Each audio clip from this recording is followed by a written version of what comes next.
Bismillahirrahmanirrahim. Assalamualaikum warahmatullahi wabarakatuh. Halo semuanya, anak-anak kelas 2. Kita ketemu lagi dalam video pembelajaran. Kali ini kita masih melanjutkan pembelajaran PABP yang kemarin ya, tentang keteladanan Nabi Muhammad Shallallahu Alaihi Wasallam. Nah, sebelumnya bagaimana kabar kalian? Semoga kalian semuanya sehat ya, dan selalu dalam keadaan baik, juga dalam lindungan Allah Subhanahu wa Ta'ala. Amin. Sebelum kalian menyimak video pembelajaran ini, ayo pastikan kalian sudah mandi, sudah sarapan, dan duduk di tempat yang nyaman, biar kalian bisa enjoy untuk mengikuti pembelajaran melalui video ini. Seperti biasa, untuk absensi kegiatan nanti kalian bisa komen di kolom komentar video ini, dan juga atau bisa untuk screenshot dan dikirimkan ke guru sebagai bukti bahwa kalian sudah menyimak video ini dan mengikuti video pembelajaran ini dengan seksama. Dan sebelumnya, ayo yang belum dukung Pak Guru ya dengan klik subscribe pada bawah video ini, supaya kalian nanti akan mendapatkan pemberitahuan apabila video pembelajaran Pak Guru upload di channel ini, dan kalian bisa mengikuti dan tidak ketinggalan video yang Pak Guru upload. Sebelum kita lanjutkan, mari kita membaca doa dulu. Yuk baca doanya, doa mau belajar. Bismillahirrahmanirrahim. Raditu billahi rabba wa bil islami dina wa bi muhammadin nabiyya wa rasula rabbi jidni ilma warzuqni fahma amin. Kemarin kita sudah membahas akhlak terpuji Nabi Muhammad SAW ya, yang meliputi akhlak mulia Nabi Muhammad dan juga sifat jujur Nabi Muhammad. Dan untuk pada video kali ini kita akan membahas sikap jujur yang meliputi pengertian jujur, pembagian sifat jujur, dan contoh manfaat dari sifat jujur itu apa aja. Dan untuk kompetensi sikap yang diharapkan untuk dicapai setelah kalian mengikuti pembelajaran ini adalah jujur, kasih sayang, religius, dan santun. Dan untuk tujuan dari pembelajaran ini adalah yaitu nanti setelah kalian mengikuti pembelajaran melalui video ini, kalian dapat menunjukkan sikap jujur sebagai implementasi dari kisah keteladanan Nabi Muhammad SAW, dan kalian juga memahami pengertian dan pembagian sifat jujur serta dapat memberikan contoh dan manfaat dari sifat jujur. Oke, untuk mempersingkat waktu kita langsung saja ke pembelajarannya. Yuk simak terus ya, jangan ditinggal bubuk atau ditinggal bermain loh. Jadi sekarang kita akan membahas pengertian jujur. Nah, jujur berasal dari kata bahasa Arab yang berbunyi sidik. Lawan dari sifat jujur atau sidik adalah kizib. Kizib artinya bohong. Jujur adalah berkata benar dan sesuai dengan kejadian yang sebenarnya. Orang yang jujur antara perkataan dan perbuatannya akan sama. Orang yang jujur tidak akan berbohong dan melakukan perbuatan tercela yang merugikan dirinya sendiri maupun orang lain. Itu adalah pengertian dari jujur ya. Selanjutnya adalah pembagian dari sifat jujur. Pada video pembelajaran kali ini ada 3 ya. Nanti kita akan membahas 3 pembagian sifat jujur. Yang pertama, jujur dalam hati. Jujur dalam hati maksudnya adalah hatinya jujur dan tindakannya sesuai dengan keinginan hati. Yang kedua, jujur dalam perkataan. Maksudnya adalah perkataannya benar sesuai dengan kenyataannya, tidak berbohong ya. Terus yang ketiga adalah jujur dalam perbuatan. Jujur dalam perbuatan yaitu beramal dengan sungguh-sungguh sehingga perbuatannya menunjukkan sesuatu yang ada di dalam hatinya dan menjadi watak atau sifat bagi dirinya. Selanjutnya, contoh dan manfaat dari sifat jujur. Nah, contoh sifat jujur yang dapat kita terapkan dalam kehidupan sehari-hari adalah sebagai berikut. Nah, ini nanti juga ada di beberapa tempat ya. Nanti kita akan contohkan di rumah bagaimana, di sekolah bagaimana. Contoh sifat jujur yang ada di rumah adalah yang pertama, anak-anak jujur kepada orang tua ketika ingin pergi ke suatu tempat.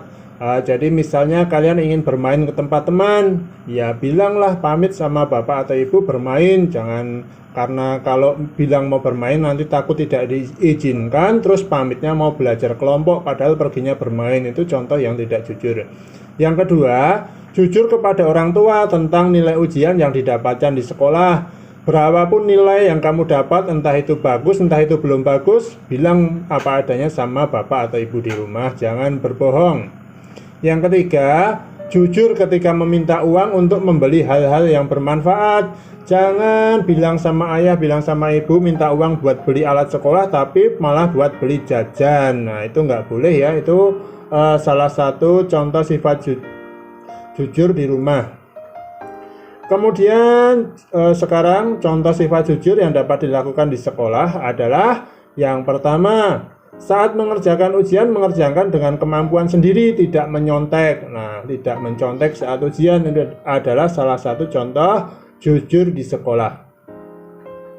Yang kedua, sifat jujur di sekolah contohnya adalah yang kedua, jujur kepada guru ketika tidak mengerjakan pekerjaan rumah. Nah, ini apabila kalian diberikan PR oleh bapak ibu guru, kalian lupa mengerjakan, ya bilang aja apa adanya, nggak usah dibuat-buat, nggak usah mencari-cari alasan ya. Terus yang ketiga, jujur ketika ditanya guru tentang alasan tidak masuk sekolah. Nah, misalnya saja kalian pernah tidak berangkat sekolah, terus esok harinya ditanya sama Pak Guru, Bu Guru tentang alasan kamu nggak berangkat sekolah, ya katakan aja apa adanya, nggak usah mencari-cari atau bahkan berbohong untuk menutupi atau untuk mencari alasan tidak masuk sekolah. Dan itu tadi ya pembagian sifat jujur dan juga contoh-contoh sifat jujur yang dapat kalian tiru atau kalian kerjakan. Nah, tentu saja di sifat jujur yang lain masih banyak. Kalian nanti bisa mengamalkan sesuai dengan pengalaman hidup kalian sendiri-sendiri. Yang penting apa adanya, tidak dibuat-buat dan jujur. Nanti di akhir video ini akan ada tugas ya. Tugas yang pertama adalah mengerjakan 5 buah soal, dan tugas yang kedua adalah menyampaikan pendapat. Oke, kita mulai atau Pak Guru akan sampaikan tugasnya. Sebelum anak-anak mengerjakan soalnya, Pak Guru tambahkan ya tentang manfaat perilaku jujur, yaitu yang pertama, anak yang jujur akan dicintai oleh Allah. Yang kedua, anak yang jujur akan dipercaya oleh orang lain dan disukai oleh temannya. Yang ketiga, anak yang jujur akan mau bertanggung jawab dan mengakui kesalahannya. Yang keempat, anak yang jujur terbiasa mengatakan yang sebenarnya. Itu tadi adalah manfaat dari perilaku jujur. Berikut ini ya soal yang harus kalian kerjakan ada 5. Yang pertama, nomor 1. Apa arti dari kata sidik? Nomor 2, apa lawan kata dari sidik? Yang ketiga, siapa panutan umat Islam dalam bersikap jujur? Nomor 4, sebutkan 3 macam sifat jujur. Yang nomor 5, sebutkan 3 contoh sifat jujur di sekolah. Nah, itu yang tugas pertama ya, 5 soal. Kemudian untuk yang mengungkapkan pendapat soalnya begini. Apa yang akan kalian lakukan apabila di jalan ketika kalian bermain atau pulang sekolah menemukan uang sejumlah 50.000? Tulis pendapatmu di bukumu. Jadi yang tugas 5 nomor tadi sama pendapat kamu setelah kamu menemukan uang di jalan tadi ditulis, kemudian difoto, kirim ke Pak Guru ya, nanti untuk dikoreksi dan diberikan nilai. Dan video penyampaian materi pembelajaran pada kesempatan kali ini sudah hampir selesai. Nah, setelah kalian mempelajari melalui video ini tentang keteladanan Nabi Muhammad dan sifat jujur ya, kamu akan memperoleh, yaitu dapat menerapkan sikap jujur dalam kehidupan sehari-hari sebagai penghayatan keteladanan sifat Nabi Muhammad. Dan berikutnya Pak Guru sampaikan ya glosarium atau daftar kata-kata yang Pak Guru gunakan, yang mungkin maksudnya apa toh kok kalian belum atau kurang paham, akan Pak Guru berikan. Yang pertama kizib. Kizib artinya bohong atau dusta ya. Yang kedua lisan. Lisan itu artinya kata-kata yang diucapkan. Yang ketiga maksum. Maksum itu terpelihara dari dosa atau bebas dari dosa. Kemudian sidik. Sidik tadi artinya jujur ya. Teladan itu artinya contoh yang baik. Demikian ya video pembelajaran kita tentang keteladanan Nabi Muhammad dan sifat jujur.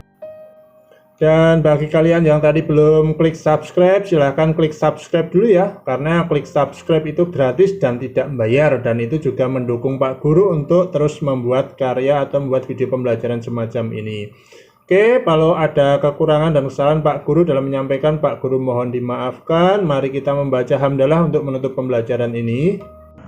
Alhamdulillahirabbil alamin. Terima kasih Pak Guru akhiri. Assalamualaikum warahmatullahi wabarakatuh. Dadah.